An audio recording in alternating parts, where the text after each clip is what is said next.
Welcome to N2 news. ప్రతి క్షణం ప్రజల పక్షం. మంచిర్యాల పట్టణంలో కూలగొట్టడం, రద్దు చేయడం జరుగుతున్నది. ఇది ప్రజానీకం అదేవిధంగా వ్యాపారస్తులు గుర్తుపెట్టుకోవాలి. అభివృద్ధి అనే పేరు మీద మంచిర్యాల పట్టణ ఎంతో వ్యాపారం అభివృద్ధి చెందే ఈ ప్రాంతాన్ని పూర్తిగా సర్వనాశనం చేయాలని ఒక దురాలోచనతోటి ఇక్కడ ఎమ్మెల్యే చేస్తున్న కార్యక్రమం. అభివృద్ధి అనుకుంటే మీ అందరినీ మనవి చేయడం జరుగుతుంది. బ్రహ్మాండంగా 164 కోట్ల రూపాయలతోటి మంచిర్యాల నుంచి అంతరం బ్రిడ్జు టెండర్ అయ్యి పని మొదలు పెట్టడాన్ని ఒక దురాలోచన దుర్బుద్ధితోటి దాన్ని క్యాన్సిల్ చేసిన సంగతి కూడా చెప్పడం జరుగుతుంది.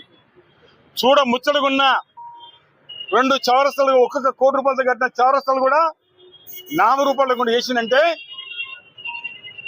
ఆయన ఏ రకంగా సంబోధించాలి? ఒక సైకో ఎమ్మెల్యేగా మనం సంబోధించాలి. దాదాపు 2 సంవత్సరాల క్రితం మార్కెట్లో మొత్తం కూలగొట్టడం, ఒక ఇనకపోయిందంటే ముందర కందకంద అవడం, కందకం తవ్వినందుకు 1 లక్ష రూపాయలు, తీయడానికి 1 లక్ష రూపాయలు పెట్టినారు అక్కడ మార్కెట్లో. ఇదేం పరిపాలన చెప్పండి? ఇదేం పరిపాలన చెప్పండి? ఒకవేళ తీయకపోతే వాళ్ళ మీద మీ మీద ఇంకా లోపల కూలగొడతాం. మీరు చూశారు విష్ణునాథ ఆలయం ముందర మొత్తం కూలగొట్టడం ఈ షాపులు. ఇంకా దానికి మొదలు లేదు.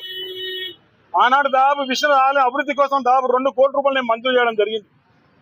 దాని ముందట కూడా మొత్తం కూలగొట్టడం జరిగింది. దాని ముందట కూలగొట్టినప్పుడు మీదనేమో సంతదారులు, కిందనేమో కొన్నవాళ్ళు. మళ్ళీ రిపేర్ కోసం చాలా ఇబ్బంది పడ్డారు.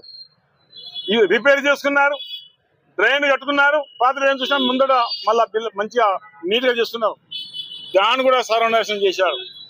ఇది ఎంతవరకు సంబంధించింది చెప్పండి?